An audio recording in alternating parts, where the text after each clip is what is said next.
समारंभाचे जे प्रमुख आहेत त्यांना अगोदरच सांगितलं होतं की जरा अध्यक्ष नात्याने मला थोडंसं प्रास्ताविक करायचं आहे. वास्तविक मला असं वाटत होतं की माझं मला यायला मिळणार नाही, कारण मी या विभागाचे जे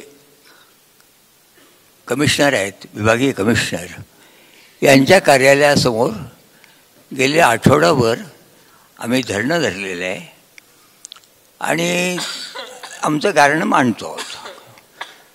गारणं सरळ आहे. मी ज्या आयुष्यात माथाडी कायद्याच्याबद्दल करत राहिलो, त्या कायद्याला सरकारने गुंडाळायचं ठरवलं आहे. पवारांच्याबरोबर मी बोललेलं आहे, असं झालेलं आहे. मी त्याच्यावर फार बोलत नाही, तो विषय स्वतंत्र आहे.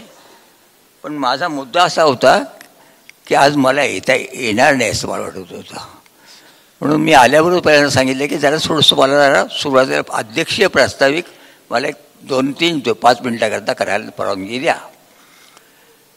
बांधवांनो, मी जर कमिशनरच्या कचेरीसमोर बसलो आहे त्यामुळे 2-3 प्रश्न होते. एक माथाडी कायदा गुंडाळण्याचा सरकारने जो घाट घातला आहे तो कसा होता, तसं या पुण्यामध्ये कागदपत्र गोळा करणाऱ्या महिला आहेत, या महिलांच्यामुळेच त्याला बक्षीस मिळू शकलं नाही पुण्याला वगैरे, अशा तऱ्हेचा एक आरोप होऊन त्यांच्याकरताही बसलो होतो. त्यानंतर मार्केट ह्याच्यातले जे आमच्या मापाडी वगैरे सगळे मंडळी, त्यांना लक्षात आलं की आता हा जो कायदा गोंधळा तर काय व्हायचं. कारण त्यांनी जाहीर केलेलं आहे की अगदी निखळ श्रमजीवीशिवाय आता हा कायदा कुणाला लावता नाही. श्रमजीवी शब्दसुद्धा वापरायचा नाही, हमालच, माथाडी किंवा हमाल वगैरे असे बरंच, त्याच्याबद्दल मी डिटेल बोलत नाही. पण मी तुम्हाला एवढंच सांगतो आहे, आता पक्षीकरांचं सर्वांचं मी ऐकलं, सर्वांचं ऐकतो आहे, बोलतो आहे, अजूनही तुमचं ऐकायचं मी काही जाणार नाही. मला थोडीशी खंत अशी वाटते की आपण चिकित्सा तर पक्षीकरांना सांगायचं, चिकित्साच आम्ही करतोच आहोत. प्रश्न असा आहे, जनसामान्यांना घेऊन जरा पाऊल पुढं टाकलं गेलं नाही तर काय होईल. विचारवंत भाग येतात चर्चेमध्ये, परंतु सामान्य माणसांनी कृती कोणती करावी याबद्दल आजच्या सत्यशोधक परिषद, ही ज्या एक प्रकारची सत्यशोधक परिषद आहे, हा दिन साजरा करता होता. पण याचा एक काही भाग आहे. डॉक्टर बाबासाहेब आंबेडकरांना जेव्हा विचारण्यात आलं की तुम्ही घटनेचं सांगितलं, सगळं बोललात, अंमलात कशी येणार, बाबासाहेबांचं उत्तर होतं बुद्ध, कबीर आणि फुले. हे थोडक्यात अडसी सांगतो, बुद्ध, कबीर आणि फुले नावं बाबासाहेबांनी घेतली. आज आपण फुल्यांच्या ह्याच्यात इथं बोलतो आहोत. मित्र, तुम्हाला मला सांगायचं असं तर, पण झालं असं की आमचं जे तिथे धरणं आंदोलन सुरू झालं होतं, या आंदोलनाची दखल जरा पुण्यातल्या आमच्या सगळ्या आमदारांनी तातडीने मुख्यमंत्र्यांची भेट घेतली, उपमुख्यमंत्र्यांची भेट घेतली आणि त्यांना माझ्याशी बोलण्याचं, म्हणजे उपमुख्यमंत्र्यांचं माझं बोलणं करून दिलं. आणि त्यांनी सांगितलं की मी तातडीने, असं पवारांना नाही माहिती ही गोष्ट सगळा, आणि त्यांनी सांगितलं की जरा हे करा. मी मजूर मंत्र्यांशी बोलणं करून दिलं आणि सांगितलं जरा थोडंसं थांबा तुम्ही. प्रश्न कोणता आहे, आणि बोलण्याची भाषा कशी असते. आमचे मुख्यमंत्री म्हणतात कायदा नाही मोडणार, आम्ही फक्त बदल करणार. आता बदल करण्याची वेळेलाच बघा हा काय झालं आहे, जो कायदा युनोमध्ये, म्हणजे आपल्या जी युनेस्कोची कमिटी आहे, या कमिटीने सांगितलं की हा सर्वात आदर्श कायदा आहे. आता त्याच्याबद्दल मी इथे जास्त बोलत नाही. पण महाराष्ट्रात काय झालं, महाराष्ट्रात तो गुंडायचंच ठरवलं आणि त्यामुळे आम्ही तिथे बसलो. त्यातून सुटका होईल की नाही असं मला वाटत नव्हतं, पण झालं आहे. आज माझं म्हणणं तुम्हाला विनंती अशी आहे की तो एकदम आमचे प्रश्न सोडा, कागदपत्र गोळा बाया ह्याचा प्रश्न अशा आणि सगळ्याच आमच्या कष्टकऱ्यातले प्रश्न आहेत, शेतकऱ्याचे सगळ्यांचे आहेत. प्रश्न असा आहे, आजच्या प्रसंगी आपण फक्त चिकित्सा करत राहू का बळशीकर. मला असं वाटतं काहीतरी पाऊल उचलावं लागेल. आणि पाऊल उचलायचं असेल तर जनतेचा सहभाग वाढावा लागेल. गांधीजींनी सत्याग्रहाचं तंत्र सांगितलं, आज याच्यामध्ये सामान्य माणसाला कसं आणता येईल, तर त्याचा विचार व्हावा. मी जो निर्णय घेतला तो अगोदर सांगतो अशासाठी की नंतर भाषणात त्याच्या वक्त्यांनी त्याच्यावर बोलावं.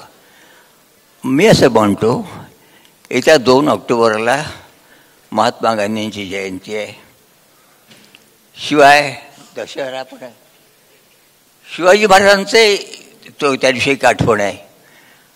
अशा दिवशी आपण सर्वांनी महाराष्ट्रात निदान किमान जरा करेंगे मरेंगे इतक्या निर्धाराने जरी नसलं तरी काहीतरी पाऊल आजच्या देशातल्या परिस्थितीत हे पाऊल पुढं जाईल याचा विचार केला पाहिजे.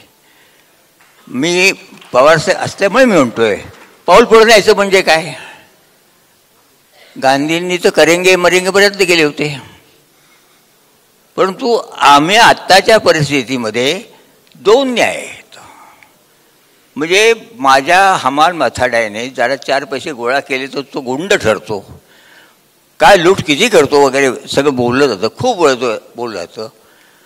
परंतु देशातल्या सरकार पाडण्यासाठी 50-50 कोटी रुपये कुठून वाटले जातात.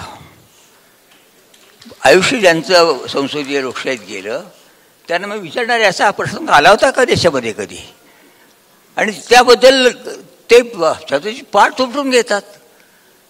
ते असं म्हणतात की माझ्या आयुष्यात 2 कामं मी केली, 2 मोठे राजकीय पक्ष फोडले आणि सरकारही उलथवलं. हे आव्हान जबरदस्त आव्हान दिले आहे. हे आव्हान स्वीकारण्याची चर्चा विचारवंतांच्यापासून सर्वांपासून झाली पाहिजे ना. म्हणजे आम्हाला 4 पैसे मिळाले तर तो गुंड ठरतो आणि राजकारणामध्ये एवढ्या मोठ्या पैशांचा आपण काय करतो काय, अशी एक विसंगती खूप तयार झालेली आहे. तर मला अध्यक्ष भाषण मी नंतर करीन, पण पवारसाहेब आहेत आणि आपणही सगळी मंडळी आहात. मला असं वाटतं की करेंगे मरेंगे गांधी म्हणाले तिथपर्यंत जायचं की नाही बरं वगैरे विचार करा, त्याचा विचार करा. परंतु अध्यक्ष मला केले म्हणून मी सांगतो, ज्याची मी संधी घेतो मला माफ करा त्याबद्दल. मी असं ठरवलं मनात आणतोय की येत्या 2 ऑक्टोबरला देशभर आत्ताचे हे जे चाललं आहे, विशेषतः महाराष्ट्रामध्ये हे जे चाललं आहे 50-50 कोटी सगळं, आणि ज्याची काही चौकशी होत नाही, भ्रष्टाचाराबद्दल आम्ही बोलतो, हे कुठून आणले पैसे वगैरे काही होत नाही. तर या 2 ऑक्टोबरला माझ्यासारख्या माणसाला असं वाटतं की पुण्यासारख्या शहरात किंवा महाराष्ट्रात सुरुवात करून बघायचं आहे, पुण्यासारख्या शहरात 5 ठिकाणी दिवसभर जाऊन लोकांशी बोलायचं आणि लोकांना सांगायचं तुमचं मत नोंदवा. हे चालू द्यायचं का सत्याग्रह करायचा, अशा तऱ्हेचा एक जनकार्यक्रम देण्याचा प्रयत्न झाला पाहिजे. एरवी नाहीतर काय दिन साजरे होतात. आता सत्यक्ष हे आज सकाळ त्याच्यापेक्षा गंमत अशी की मला आज कोणता निरोप तिथे येऊन मला लोक सांगतात की या आजच्या पंतप्रधानांना बोलता येईल असं जरा काहीतरी बाबा सांगा ना काहीतरी. आता मी काय सांगू, मला मग आता मी ते असं बोलणं बरं नाही, काय असेल ते असो. माझं म्हणणं आहे की बांधवांनो, अध्यक्षांना मी शेवटनंतर बोल मला काय बोलायचं ते. आत्ताच्या पुढच्या आधीच्या वक्त्यांनंतर पुढच्या वक्त्यांना मी विनंती करीन की जरा काहीतरी ॲक्शन घेण्याची वेळ आलेली आहे. निवडणुकीबद्दलचा बाजा वाचतोय. काय चाललंय बघितलं होतं तुम्ही. अगदी इतकं वाईट वाटतं की काय सगळं सिद्ध होतो काहीच नाही, आणि तुम्ही आमच्याकडून नीतीची अपेक्षा करता. गरीब माणसांच्याकडून एक गोष्ट म्हणजे कागद कचरा गोळा करायला म्युन्सिपाल्टी पगार देणार नाही, तिने कागद कचरा गोळा करावून ते विकावा आणि जगावं, ही जी हे चाललं आहे. तिच्यामुळे ती नीट करत नाही म्हणून इंदूरला पारितोषिक गेलं पुण्याला मिळालं नाही, अशा त्याचे युक्तिवाद चालतात. गरीब माणसांची अवहेलना अपमान खूप होतोय. तेव्हा आता मागाशी लोकांनी सांगितलं काय करता काळाबद्दल लोक बोलत आहेत ते चालू द्यात, मी थांबणारच आहे. मी तुम्हाला एवढंच सांगतो की 2 ऑक्टोबरला दिवसभर पुण्यामध्ये एक प्रयोग करायचं ठरवलं आहे. 5 ठिकाणी दिवसभर 2-2 तास बसायचं आणि लोकांचं मत आजमावायचं की तू याबद्दल काहीतरी केलं पाहिजे का नको. सत्याग्रहाची भाषा आपण करतो, केलं पाहिजे का नको. त्याचा विचार त्यांनी करावा.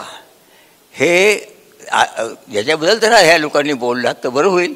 मग मला असं वाटतं की मला आता तीव्रतेने असं वाटतं की अशा तऱ्हेचं सुरुवात तर आपण केली पाहिजे. आणि जरा इंग्रजाकरताच करेंगे आणि मरेंगे नाही, तर मानवी मूल्यांच्यासाठी, अगदी साध्या मानवी मूल्यांचा सुद्धा जिथं बोध राहत नाही आहे अशा ठिकाणी आपल्याला जरा काहीतरी करावं लागेल.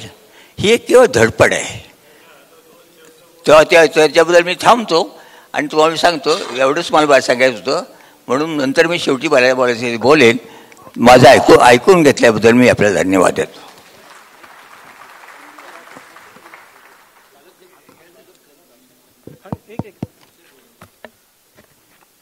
दरम्यानच्या काळामध्ये आपल्या सगळ्यांना परिचित असणारे माननीय खासदार निलेशजी लंके साहेब यांचं या ठिकाणी आगमन झालं. पण टाळ्यांच्या गजरामध्ये त्यांचं या ठिकाणी स्वागत करूयात.